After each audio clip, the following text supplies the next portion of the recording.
A continuación, les expondremos los aspectos jurídicos más relevantes de la Constitución de Río Negro de 1863. Para ello, debemos situarnos en un contexto histórico. Tras estallar la Guerra Civil de 1859, las divergencias entre liberales y conservadores en los diferentes estados de la Confederación Granadina se acentuó hasta el punto de declararse la guerra. Los conservadores de Santander se levantaron en armas contra el gobierno liberal, apoyados por el gobierno central y, por supuesto, logrando una victoria sobre los liberales santandereanos. No obstante, el suceso que marcó las hostilidades sucedió en 1860, cuando el gobernador del Cauca, el general Tomás Cipriano de Mosquera, separó su estado de la Confederación Granadina.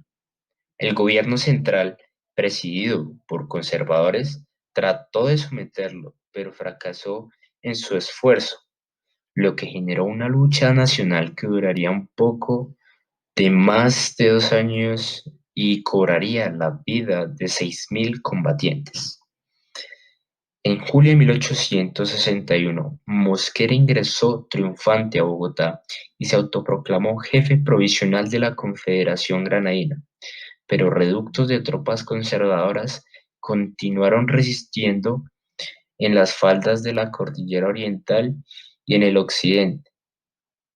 Solo hasta 1863 fueron totalmente aplacadas, cuando Mosquera convocó la Convención de Río Negro de 1863, que acabó por instituir una nueva constitución. En el capítulo 1 se exponen tres aspectos relevantes de la nación. El primero, los estados soberanos que componen los Estados Unidos de Colombia, nombre que recibió con la promulgación de esta constitución, son Magdalena, Bolívar, Antioquia, Santander, Boyacá, Tolima, Cundinamarca, Cauca y Panamá. El segundo aspecto expone que las fronteras territoriales son las mismas que en el año de 1810, las cuales dividían el territorio del Virreinato de Nueva Granada de las capitanías generales de Venezuela y Guatemala y de las posesiones portuguesas del Brasil. No obstante, para la parte suroccidental, las fronteras territoriales eran las designadas en el tratado celebrado con el gobierno del Ecuador el 9 de julio de 1856 y los demás que la separaban, esa república y de la del Perú. El tercer aspecto expone que los estados soberanos están en la obligación de auxiliarse y defenderse mutuamente contra toda violencia que dañe la soberanía de la Unión o la de los estados. De la forma de gobierno.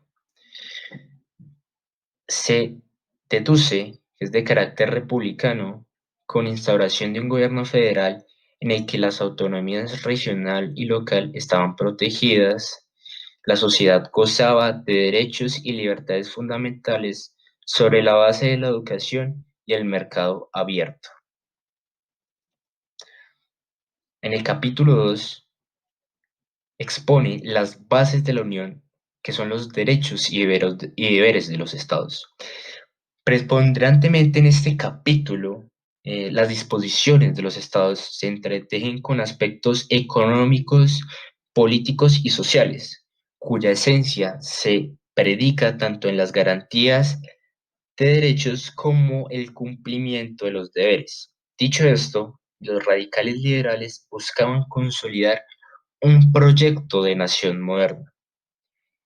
De los aspectos económicos se destacan el deber de los estados de no intervenir en las actividades económicas, dado que el mercado libre propiciaría la industria nacional, conllevando a la modernización de los estados. la desamortización de las tierras de la iglesia y los resguardos a razón de que la propiedad raíz no puede adquirirse con otro carácter que el de enajenable y divisible a voluntad exclusiva del propietario y de transmisible a los herederos conforme al derecho común. El último aspecto económico, la libertad para ejercer actividades económicas con la aprobación de la ley federal. En el aspecto político encontramos tres puntos relevantes: el respeto por las libertades individuales, el respeto por la libertad de cultos debido a la separación de la Iglesia Católica y el Estado, y por último, la administración de justicia se erigía según las leyes de cada estado. En el aspecto social abordan cinco puntos relevantes: la abolición de la pena de muerte debido a que se protegía la vida humana como un derecho inviolable, la inspección de los cultos por parte del gobierno, el derecho a un juicio justo, el respeto de la libertad de enseñanza, dado que se afianzó la educación laica y obligatoria, y la libertad de posesión e intercambio de armas en tiempos de paz. El Poder Ejecutivo. Este poder está en cabeza de un magistrado que recibe el nombre de Presidente de los Estados Unidos de Colombia. Este será elegido por los estados, iniciará sus funciones el día 1 de abril y ejercerá por 2 años. El presidente de la Unión verifica el cumplimiento de la ley, se encarga de las rentas nacionales, celebra tratados y convenios, realiza negocios con naciones extranjeras, declara la guerra cuando es necesario. Nombra a los empleados públicos, maneja presupuestos, verifica el cumplimiento de la justicia, impide agresiones armadas, concede patentes, da cartas de permanencia a extranjeros, autoriza atacar a barcos enemigos, rinde informes de los negocios y se asegura de garantizar el orden. El Poder Judicial. El Poder Judicial está ejercido por el Senado, por una Corte Suprema Federal, por los tribunales y juzgados de los estados, y en los territorios se establecen algunos cargos que deben regirse por legislación especial. La Corte Suprema Federal está conformada por 5 magistrados, conoce delitos contra el presidente, los secretarios, procuradores y ministros, y asuntos de responsabilidad contra diplomáticos y fuerzas nacionales. Decide conflictos entre estados, regula formalidades de los puertos, resuelve controversias de contratos, dirime competencia de los tribunales, nombra subalternos, da informes a la Cámara Legislativa y suspende actos legislativos si son contrarios a la Constitución. El poder legislativo en esta Constitución se consagra de forma bicameral, ya que está compuesto por una Cámara de Representantes y un Senado plenipotenciario. Y aquí cada estado que consagra la Unión puede definir el cómo elige a sus senadores y a sus representantes con total libertad. Y ahora, sobre su funcionamiento, cada 1 de febrero se inician las sesiones ordinarias, las cuales se estipula que no pueden superar los 90 días, y durante este periodo de tiempo, cada senador y cada representante tiene inmunidad legal sobre sí mismo y sobre sus bienes, y además tienen que transportarse hasta la capital que se haya designado como el sitio de la reunión. Además, no pueden tener ningún tipo de contrato con el gobierno general, ni tampoco pueden ser molestados por sus opiniones o por sus votos. Tienen total libertad a la hora de hablar. En la segunda sección se nos habla del Congreso, el cual tiene varias funciones y entre estas están las siguientes. Primero, se define anualmente el presupuesto de la nación, cuánto dinero se va a emplear para el funcionamiento del Estado. Se pueden otorgar indultos de forma general o particular según sean los intereses de la nación. Se puede permitir el ingreso de tropas extranjeras en territorio nacional si así lo desea el Congreso de la República. Y además, todo lo concerniente a los tratados que el presidente de la Unión celebre con otros estados puede ser revisado por el Congreso. Pueden crear empleos públicos, ellos también los regulan y pueden designar los generales de la República. Hay 8, pero el presidente de la República, o sea, el Ejecutivo, pone al que va a ser el principal general en jefe de todas las fuerzas militares. Además, hay que hacer una aclaración de que todas sus funciones son indelegables, solamente ellos pueden ejercerlas. El Senado tiene también varias funciones, como son los de aprobar los funcionarios designados por el Poder Ejecutivo, aprobar también a los agentes diplomáticos que vayan a celebrar tratados públicos y todo lo que tenga que ver con el juzgamiento al presidente de la Unión, los magistrados de la Federación, los secretarios de Estado y el Procurador General. Todo lo que tenga que ver con la parte disciplinaria de estos y sus juicios es competente el Senado de la República. Y las funciones de la Cámara de Representantes es que administran el Tesoro Público, el presupuesto de la Nación, acusar también al Senado, a los individuos que ya mencionamos en la diapositiva anterior, monitorear también que los funcionarios del Estado estén ejerciendo correctamente sus funciones y nombrar al Procurador de la Nación junto a 2 suplentes durante el periodo legislativo en el cual van a seguir actuando. En cuanto a la formación de las leyes, es muy similar a como lo es hoy. En cualquiera de las 2 cámaras se pueden promover los proyectos de ley y el presidente de la República debe sancionarlos, aunque también él puede objetar la razón por la cual él puede decidir si lo hace o no. Para eso tiene un periodo de tiempo de 6 días, si es de menos de 50 artículos la ley, y si tiene más de 50 artículos, puede hacerlo en un periodo de 10 días.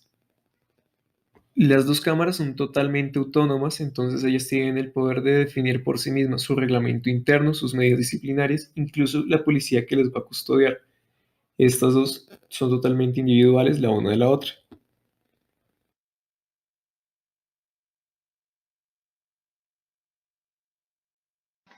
La elección del presidente se hará a partir de los votos que sean retomados por parte del Estado.